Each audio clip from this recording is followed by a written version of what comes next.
What's up everyone, it's Jan Bors, new video, and today I will be talking again about Pesma za Euroviziju 24. I hope I said it right. I promised you that I will do something special or specific, something bigger, and one of the reason is that I'm never ever before followed the national selection in Serbia that much as I do it now. And I was very curious what the country can bring, because the record is amazing and it's also kind of variable. It's sending either like the, let's say, stereotypical Balkanic classical big ballad, but also some very specific, even not indie, I would say, even like more artistic approaches songs like last year, but more likely I would say with Constructa the year before. And also some craziness, you know, 3 hurricane ladies doing just a classical Balkan pop music, kind of classical, because I think also it was very modern. But I was very curious about this. Also, I'm commenting it from a little bit different perspective than you are used to from another Eurovision channels. Actually, check my history. On my web pages, janborscreative.com, you will find everything about me regarding Eurovision, my work, my hobbies. This is something maybe you need to do to understand me more. But of course, this is very, very optional. It's only about what I will say anyway. So this is just an option for you. And let's talk about the national selection, shall we?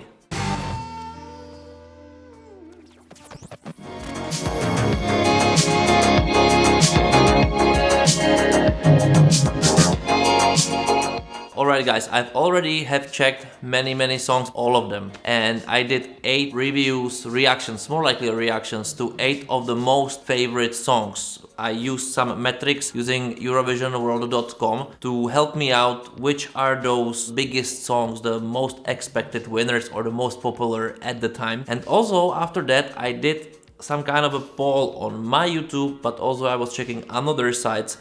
What is the biggest favorite? Who is it? But before I start this, I also checked another songs, and I was listening to whole selection many times to find some conclusions. But let's start with technicalities. 28 songs, 2 semifinals, 14 each.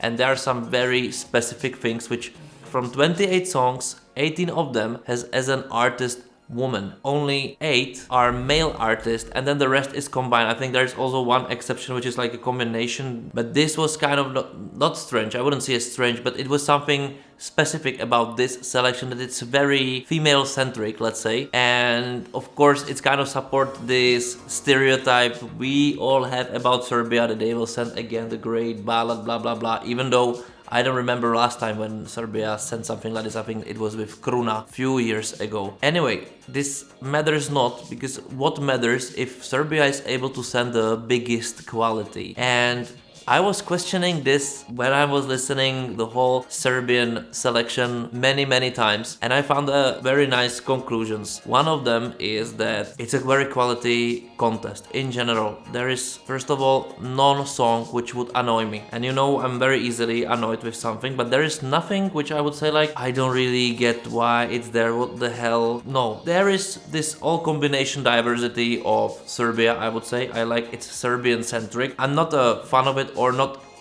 against it, it's just a commenting, but I like it that it has its face. That's what I would say, that Pesma za Euroviziju is.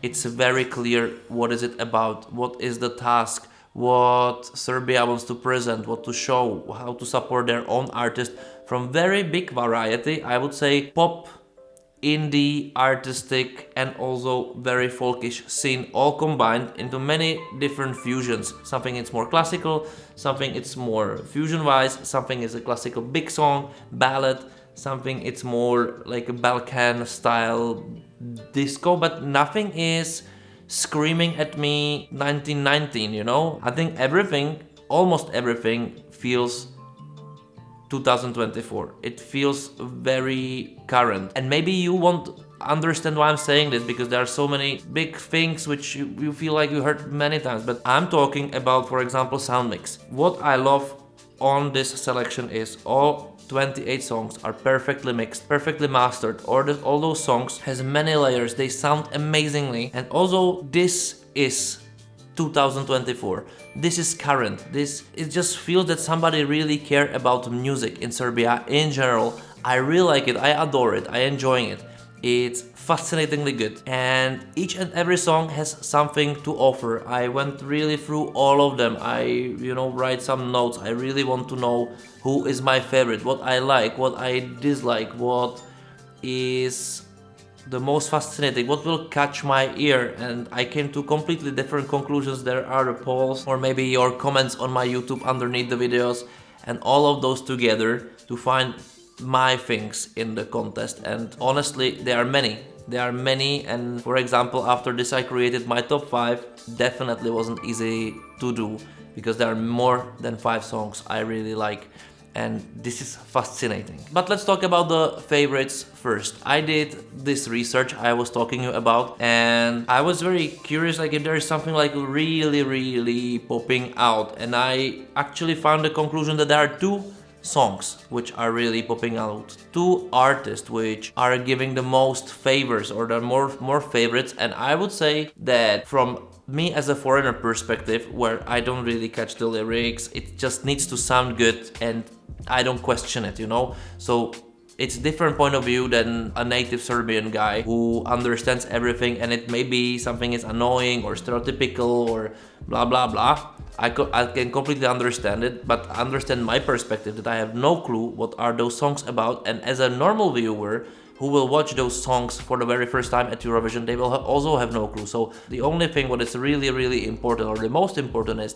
that the songs sounds good in general, and vocal and lyrics and its flow and tempo and how it's pronounced. This is also basically like part of the song as an instrument. So it just needs to vocally and also visually work out. But now we are talking only about studio versions. So anything I'm talking about right now in here can completely change. The most important thing, the tone is very positive. That there are so many things to catch, and you or fans, Eurovision fans or whoever would go with Teodora or with Breskavica. And actually I did my polls, and the polls were consisting on asking you who is your favorite, but also I was checking like how the video is performing on the internet and how people are commenting or are engaged with some songs.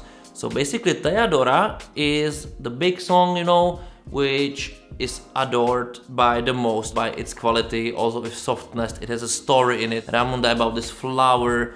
I kind of like it. I like it for sure, or like really I do like it. Like this is not a question. I do like it. But also there is the other thing, that this is more like, okay, this is what we like, but what attracts the most people actually is Breskavica, and it attracts people by far the most, which also says, in my opinion and in my experience, that this can be the fun favorite. Now, of course, they will go on the stage and then the favorite will completely change, or they will change something about their music or whatever, or it can be somebody else. But definitely I would go with those as a favorite. And actually this is the top 5 what I found could be the favorites just based on studio versions released now. Even there are like 10 songs which really are somehow outstanding, each and every single way a bit differently. So who are the favorites? With my polls and everything, I just went this way. Let's start from number 5, Zeina. Number 4, Constructa. Actually, I think that can also change with the live performance. Number 3 is Zoria. Number 2 is Teodora. And number 1 is Breskavica. I don't question this. This is just the technicality. This is how I would put my bets on, also if I want to win something. If I'm just talking about my top 5, this is a completely different thing, but completely. And I will tell you more about this because first of all, you must really know that I like more songs than that. It was hard to do what I like better, but then I was very honest to myself and made this list. Number 5 is Eva Lawrence with her jazzy song. I really enjoyed that, and whenever it plays, I just stop for a while. Number 4 is Filip Baloch. Yes, you won't really understand probably why I like this Duga Noc, but it's catchy. I found myself that I like it because it's catchy. It's the club song, but it works. It works on me. It gives me this good feeling. It has a good tempo. I cannot tell you more. This is not now a professional speaking. This is just how he catched me Also, it feels a little bit different. There is something about it. I'm not sure if I can imagine this at Eurovision, or I want even to imagine it at Eurovision, but I'm very glad that I found this artist because I really enjoy this song. I just do. This is just my personal 5 anyway. This is not who will go to Eurovision anyway, because that will go more with the polls I told you about. Number 3 probably surprise you, but for me it's Kavala, and I really enjoyed the song. I listened to it after I created all those videos, and then when I went through all the list of all 28 acts again, or 28 songs, it immediately catched me, this indie artist style, and I kept in this. I just enjoy it, I like it. I think it's very good. I don't, of course, I have no clue how this will sound live, but I must say that this is something what always creates a joy in me and also kind of calm me down. And this is very essential for me in music, that I can somehow lock myself with the song. And with this song I can, with her song. Second song is from Zoria, the Mirror song. And I really like it. I really like that it somehow reminds me of Lord of the Rings. It has this kind of vibe, has this filmic, powerful feeling in it. I honestly think that if such a song goes to Eurovision, also can do absolutely wonders there. If it will be sung perfectly, dressed perfectly, and staged perfectly. Like, of course, this is very obvious, right? That it should be like that to think about Succession. No, but it has very familiar tones. It sounds big, and also it's very deep. Like the story of the song feels deep. I don't know if it really is deep. That it's not on me even to judge this. I'm only telling you what is for me as a foreigner is the feeling from the song, and I feel a huge story. I feel a huge drama. I feel a huge relief or pain, and it strikes me. I always, when it plays, I'm there for the song, and I always like stop and something imagining in my head. This is a good sign. This is why I like it. This is why I'm listening it. But then there is number 1, and that's Hristina and her song Bedem, which I love. I love it. I love its artistic softness, this purity of the song. Maybe it's a very simple song at some point, but I adore it so much that if I can choose just one song I will be listening from now on from Serbia, it will be this one. It's just from completely different world. It connects me somewhere else. It brings something different. Would such song work at Eurovision? Of course, if it's done properly and if it's sung amazingly, that will work like any other song which will be properly done with all the elements. So perfect live singing, perfect staging, perfect costume, perfect lightnings, blah blah blah blah blah blah blah, all of this. But this song talks a different language. I miss maybe such a song at Eurovision because, you know, everybody's saying like ballads, there is no risk. Let's say something crazy because everybody feels that this is risky. I actually think that crazy songs were there for Eurovision all the time in 2000s, even nowadays, even there are few, they're still crazy, they do success, and I think, and there are somehow it's also telling those artists not to go for Eurovision, but actually this would be the risk. This would be the fresh air for Eurovision to send something like this, but this is just my perspective. I have no clue if this is gonna be sung perfectly. But what is the most important thing is that I really like more songs, like so many, you cannot imagine. Like there are at minimum 10 from 28, which is a lot, which is more than lineup for many national selections for the finals, which I like and which I think they all can do very well at Eurovision if they are done properly, because they have this quality, the final quality, maybe top 10 quality. But also this comes with the question, if I think that if there is a song which I believe can go and win Eurovision, and I don't feel it. I don't stereotypically feel it because of course each and every song can do some wonders. I feel that there is something missing, like something crazy, you know, something what tells you like, hey, this actually might do it. This actually might do it. And I'm not sure that Serbia has it in a selection. Definitely there are candidates for very good result. Maybe there are also candidates for harder to get to the finals, who knows, with only public voting, doesn't matter. But what matters, if there is a top 10 quality, for sure. I think lots of those songs can try it, depends again on the performance live, but the final, maybe top 5 quality, I feel like I don't have it. But this is very hard to say from studio versions of the songs. Like live performances, they can change everything.